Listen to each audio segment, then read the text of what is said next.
Hello, everyone. This is Coach Tim Campsall, and I'm excited to have a fellow business owner with us today. Something unique about my guest is she was taught by Jean Keddy in her coaching class at Purdue. In her downtime, she loves to watch her sons play golf and I think and play pickleball. We'll ask her about that here in a sec. And she's most proud of her hard work and grit. It's my pleasure to welcome Jennifer to the show today. Hi, Jennifer. Hi, nice to meet everybody. Well, hey, I'm super excited to hear your story today. Let's start with having you introduce yourself and tell us your full name and a little bit of your personal story, like where you were born and live and about your family. Okay. My name is Jennifer Ousley. I was born in Northwest Indiana, lived there for 20 years, and then moved on to Purdue University, where I achieved my bachelor's degree in education. I started coaching youth sports at that time, which was super exciting because I was a little nervous. Right, my sophomore year of college, I was asked to be an assistant coach right off the bat. So that's where it all started, and that spark of people believing in me and teaching me and me learning new things. And then from there, I graduated, started teaching and continuing to coach. And then I had two boys. They're adults now, and they are my pride and joy, along with the rest of my family. And my first position or business that I owned was a golf pro shop, and it was a family business. And it was wonderful because my parents were able to watch the boys, and I was able to work there and learn more about being an entrepreneur.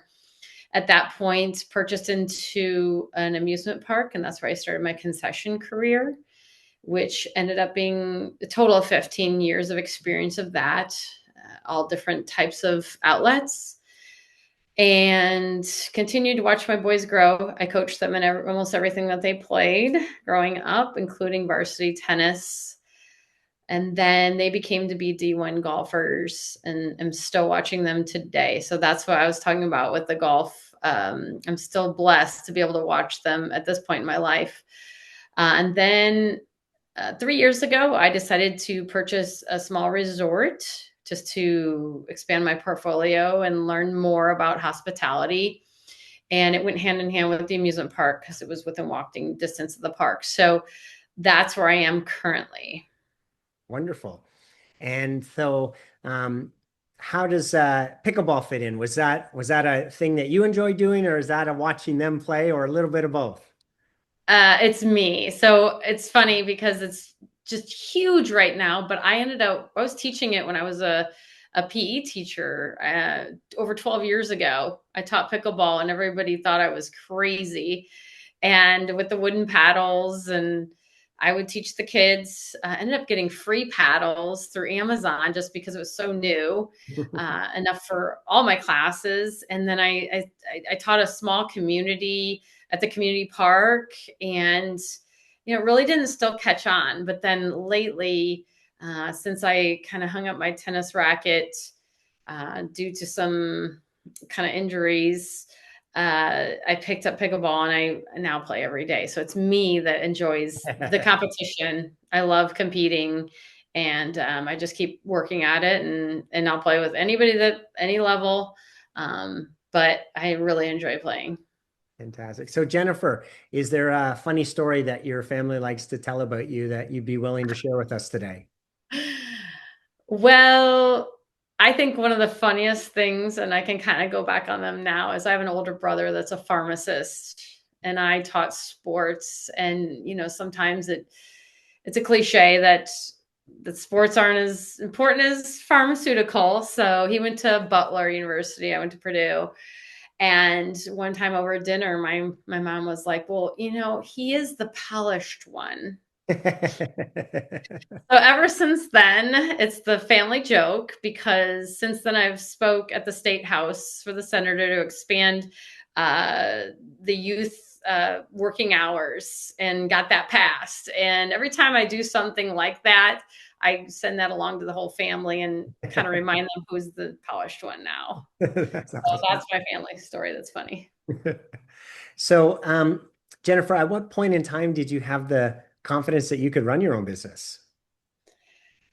Um, well, I guess honestly, I think it was more when I became a single parent Hmm. and I had these two boys. I was teaching, my salary wasn't great. And I had actually been bought out, or our family business had been bought out by the amusement park by a large company that came in. And so when I was asked to come back to the concession world, uh, I remembered how much it thrived. And as a single mom, it was just kind of like a no brainer to go ahead and just start that over again. And I had all the experience. And it was really for my two boys that I went out and jumped. And actually, COVID was happening at the same time. Hmm. So I know that's a huge story and sometimes negative, positive, but COVID was happening in teaching. So I was doing a lot of online teaching, but Hmm. the amusement park was open during COVID. So I was able to go and do that during COVID, which was kind of an anomaly because people would come from other states. And we were super busy my first year because we were open and Yeah. not a lot of things were open. So I actually benefited from that experience. And so that's why I went back and I had a great opportunity and I knew what to look for. And I was just blessed at that point. Yeah, very cool. So tell us more about the business today. What's the name? What do you guys do? How do you help people? So I have actually two business names, and they're just my LLCs, which I'm sure people can relate to. I have Triple J Futures, which is Jennifer, Jaden, and Jameson. That's me and my two boys. And then I have Triple J Dockside, which is for my resort. The futures entails all of the concessions, and that's where we work closely with an amusement park, and I'm able to run my businesses, which is a huge, it's just a great success. And then actually they promoted me to be vendor manager as well, so that's kind of off my personal business side, but it was also hand in hand because I was a vendor manager for the park. We had 11 business owners that I was able to help Hmm. uh, grow their businesses and watch their businesses grow inside the amusement park. Wow. And we had 24 outlets Wow. all together. So I was helping manage that, or I still am currently actually managing those because we're still closing out. Our contracts are not up with the amusement park. And so that was great. Hmm. But the resort side of things ended up being better than I thought it ever would be because these were families that had come, and we are actually going on the 100th year for this amusement park. And they had been coming there as small children, and their parents had brought them there. So I had no idea that that's what I was tapping into. Hmm. And it was super exciting because I came in and people were nervous because there was a new owner and they've been coming there for years. They stay in Yeah. the same cottage for the same dates every single year, which was great for me because I already have these bookings a year in advance and they send their deposits in February. So that's startup money and, business model. So with the resort, it's just been such a blessing. The people that come, they love it there. So even if I need help with something, they're more than willing to help. If I'm carrying firewood, they're like, no, no, we got this. I'm like, okay. But it's just been a really fun experience. But I just love learning new things because I walked in and had never ran a Sure. resort before. Yeah. And so I was sitting there, and actually, the owner said she was going to meet me there to teach me how to do the reservations. It was the week after Memorial Day. So we were already in season. And I'm sitting there, and she does not show up. I have Uh-oh. a reservation coming.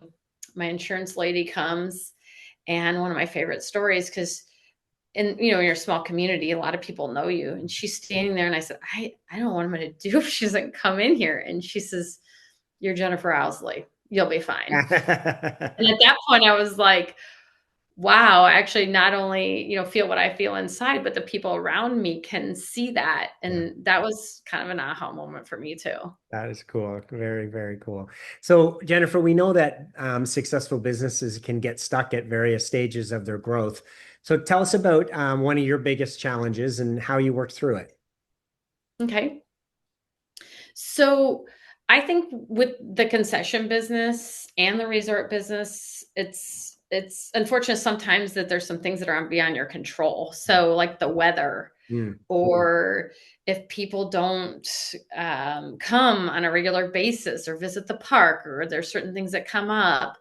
The nice thing about being in an amusement park was that they would have set buyouts or set crowds, and it was connected to a campground as well. So the campground people were full time. But I would say one of the biggest challenge is during this is keeping and maintaining good employees. I mm, think your employees are just, I mean, obviously you can't do it without employees, especially when I grew total of 4 businesses. You know, you can't be all those places at once. yeah, So there's got to be these set key people that you just trust. They're hardworking.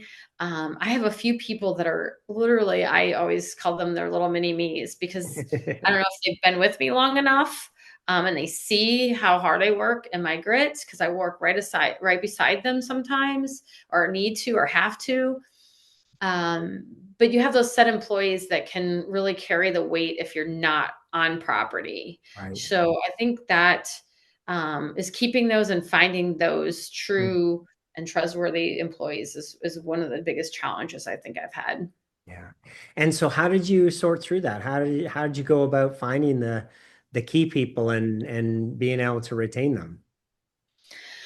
Well, I don't know if I'm a little different than the standard, or if maybe it's because of the situation that I'm in, or the area that I'm in, um, geographically.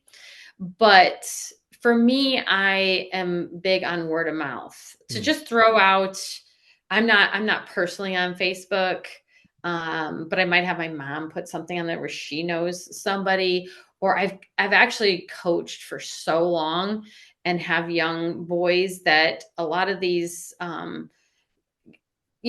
younger ones I have a relationship with or have mm, in the past. So mm, that's been really helpful. yeah, But once you get your core set of employees, I usually ask them first. yeah, I say, do you know anyone? Do you have a family member? yeah, Do you know anybody that needs a job that would like this? Because I mean, they have to experience, because especially the concession world. right. I I nickname myself the funnel princess, because it's really not a princess job at all. It's kind of like a tattoo. And I tell them it's hard, it's hot, it's Yeah. long hours. People can be, not really nice sometimes. You have to really grow and learn. But I think the way I gathered my employees was what made me successful. And then obviously, um, just the way we were kind of a team, and I Yeah. don't want to say family, because family is obviously different than your work family, but Sure. maybe my work family, I Yeah. guess. And we treated them that way. Yeah. So that's, I think, what kept me able to sustain these businesses for sure. Jennifer, I'm going to put you on the spot here and ask you to pick 3 people in your business owner journey that you're most grateful for them being there to help with the business's growth. So, who are those 3 people and how they help you?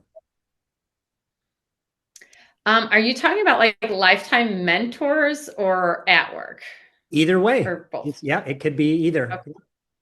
Okay, so I have definitely some core adult. When I say adult, they're older than me, probably 10 to 20 years. I'm not big on age or whatever, but pillars, I call them, in my growth. And one being, his name was Barry Richard.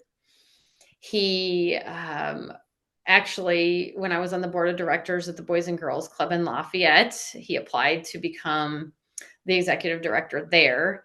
And he just, the way he carried himself, his professionalism, the way he treated people, and what his values and morals were, Mhm. was just really aligned with what I wanted to be like and excited about, and felt like if I was part of his team, I could learn a lot. And so he was one of my first ones. And actually, he's still at the Lynn Trees Boys and Girls Club in Lafayette, and I visit him often. And it's just like we don't skip a beat. But it was somebody that, and that was more in the philanthropic area of my life. And because I worked at the Boys and Girls Club when I was at Purdue.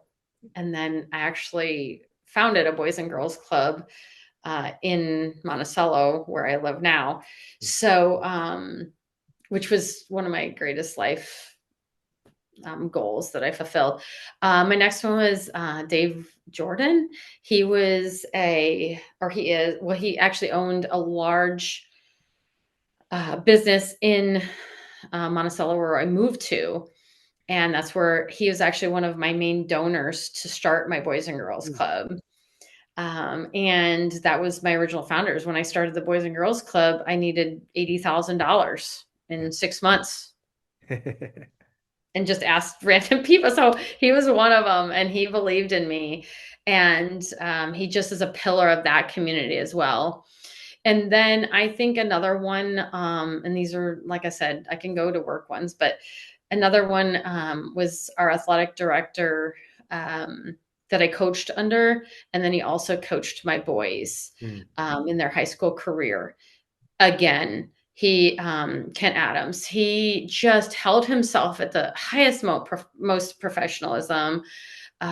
He was really good at numbers and stats, and I mean, just the way he handled, and it was a varsity boys coaching job, and then athletic director, but how I just think so much knowledge that he had, and he just had a passion for athletics and the boys and sports in general. And then, I could always go to him, but he was always had the answer, and that was it. There was never drama. All three of these meant no drama. I don't like drama. You could go, it was professional, and that was it. And you got your answer, and you knew that whatever they said was something that you could just use. Yeah. And those were probably my three top. And that's great because you asked me, and that was the first thing that came to my mind. So those were them, I guess. Yeah, it must be. So the path to building a successful business has a lot to do with our mindset, as well as the things that we learn along the way. So what's been your biggest learning as a business owner? Wow. Okay. So hard work and grit, and people seeing you doing it, or at least supporting the people that do it, and being positive. But also, I've been very honest, and I tell people when they first start working for me, I say I'm very difficult to work for because I have very high expectations, because I have high expectations for myself. And I know you can't be like me, but I want you to be the best that you can be. And that's what I expect of you. And so, especially with my 30 years of coaching, so I know, I've learned what kids are capable of, or young adults are capable of in sport and in athletics. So when it comes to work, it's similar, because some people can excel at athletics, but others can't. Sure.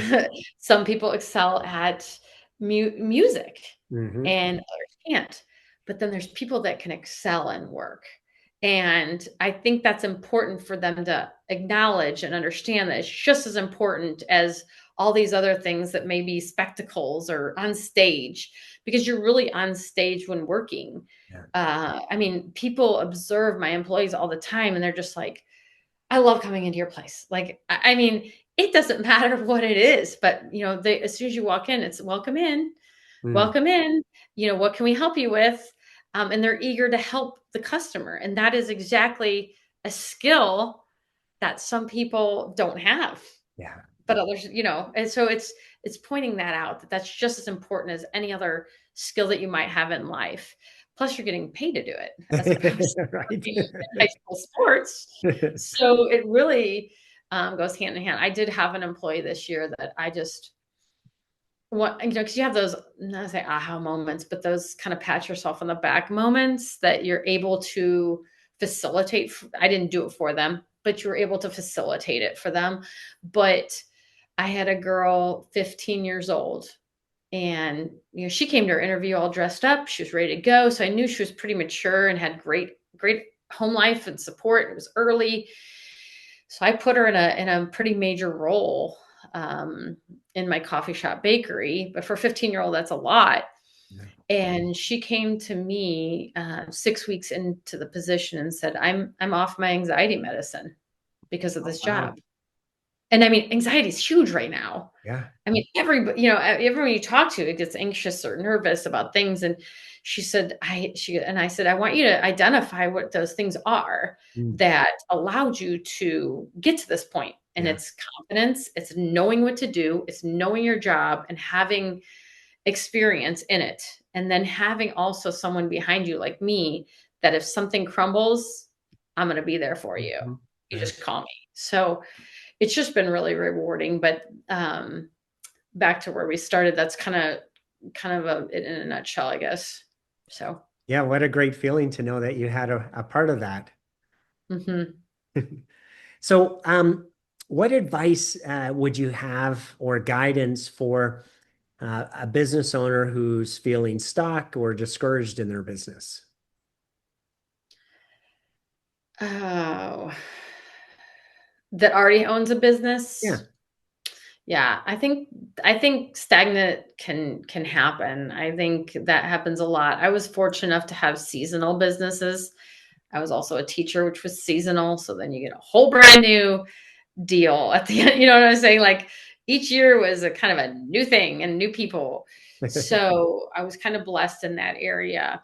But I guess if it was someone that was getting stagnant, I think you need to reinvent things, but also you need to learn new things and meet new people and listen to people's story because everything evolves. Everything is changing Mm. so quickly. And now with I mean, there's so many people nervous about it. So right now I'm like attacking it head on. Like, hey, there's nothing to be nervous about this. It's just like, I mean, I've been around since the internet was new and everyone was afraid of that.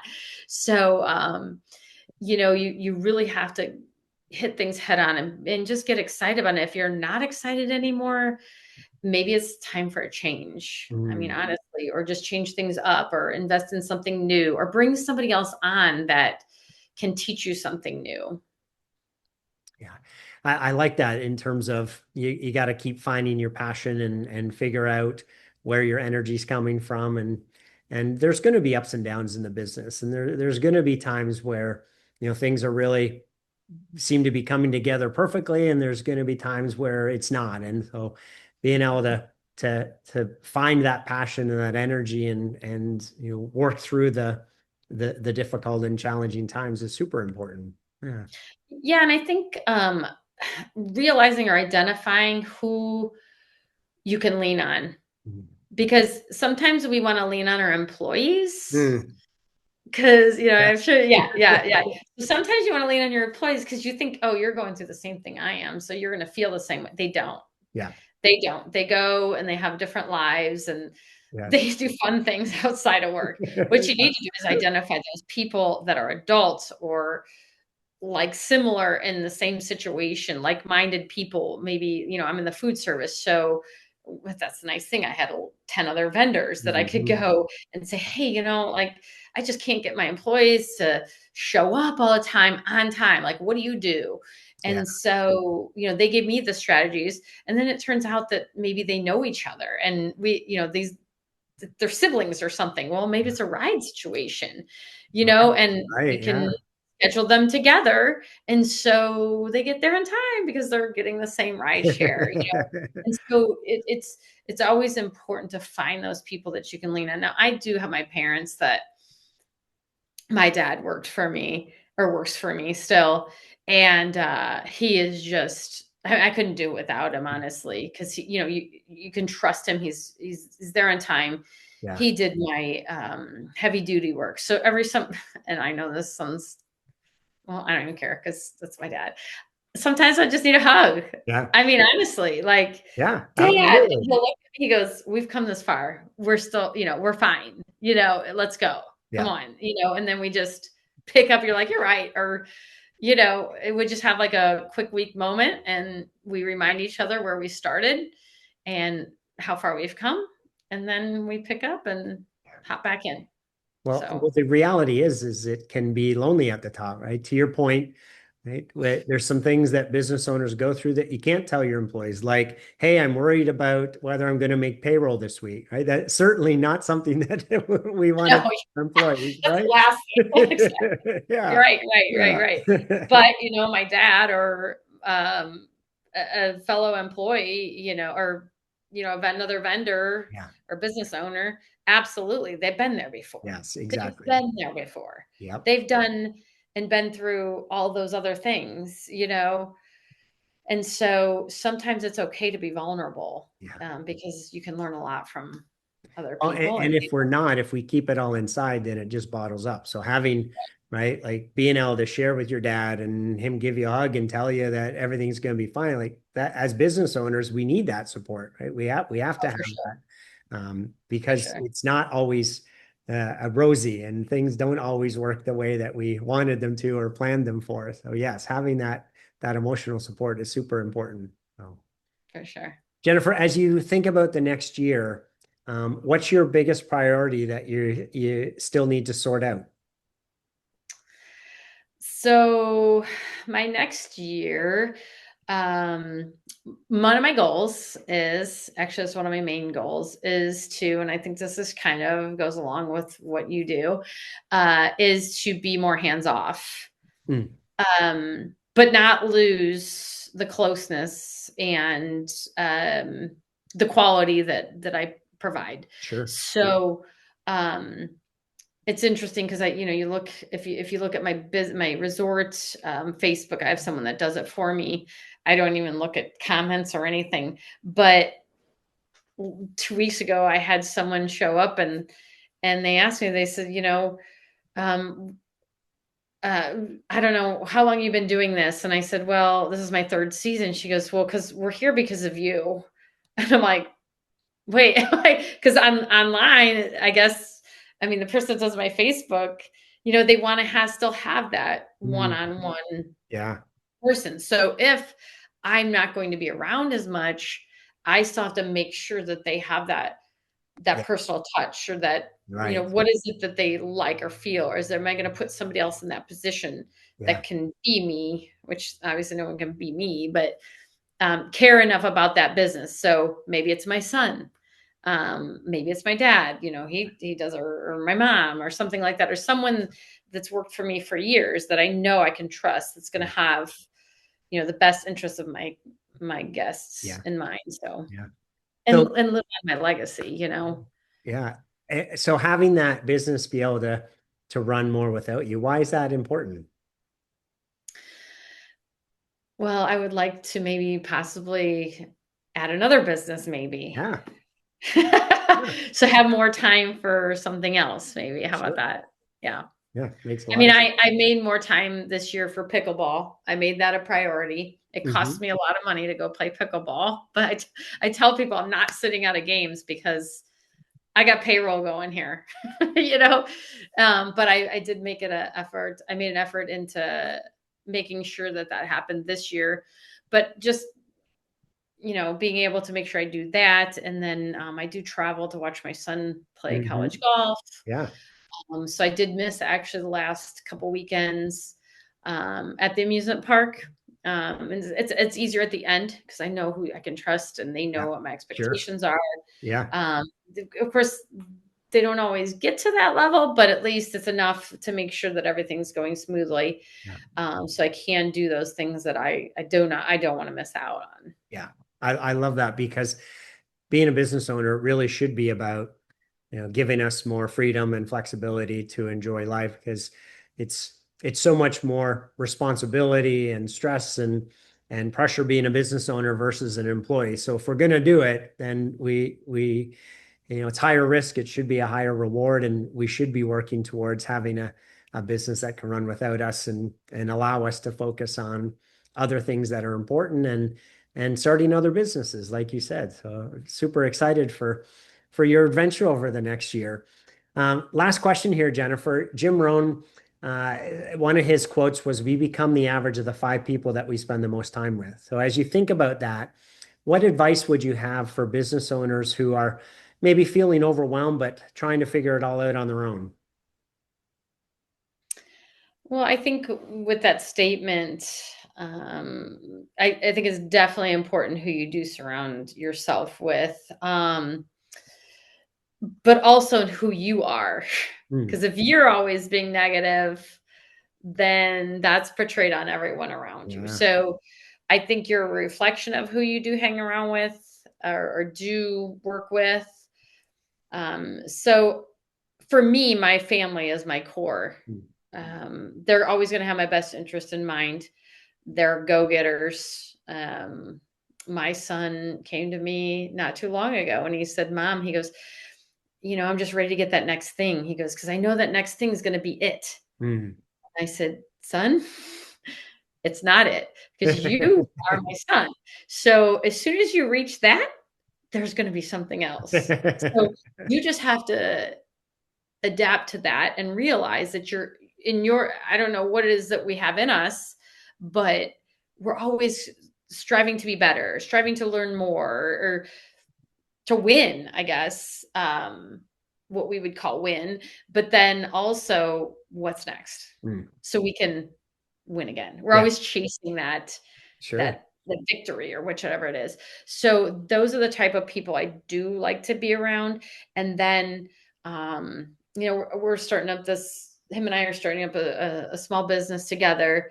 And the person that's mentoring him is so positive and is such a leader and just, he's just actually leading the way. Mm. And then, who the property owner that we're leasing from, he's like, well, do you want to do this? Do you want to do this too? I mean, instead of just saying, I think one's enough, like just always, just really just pushing. I Yeah. like, that's me. The people around us need to be pushing us, Mm. not just sedentary and complacent, I guess. So yeah, there's my Very, answer. yeah.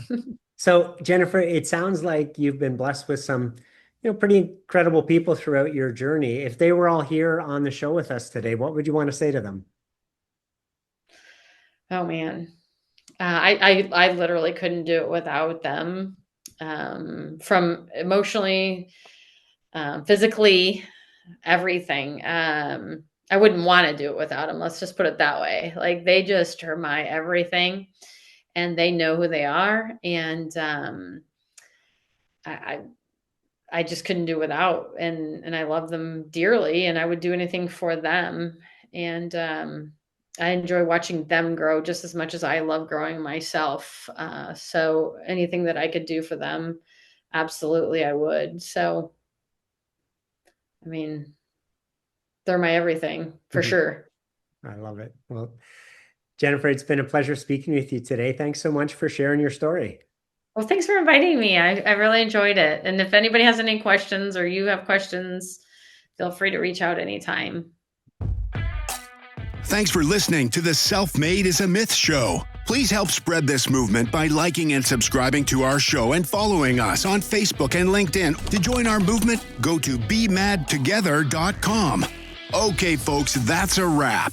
Please pay it forward and be sure to tune in next time to the Self-Made is a Myth podcast.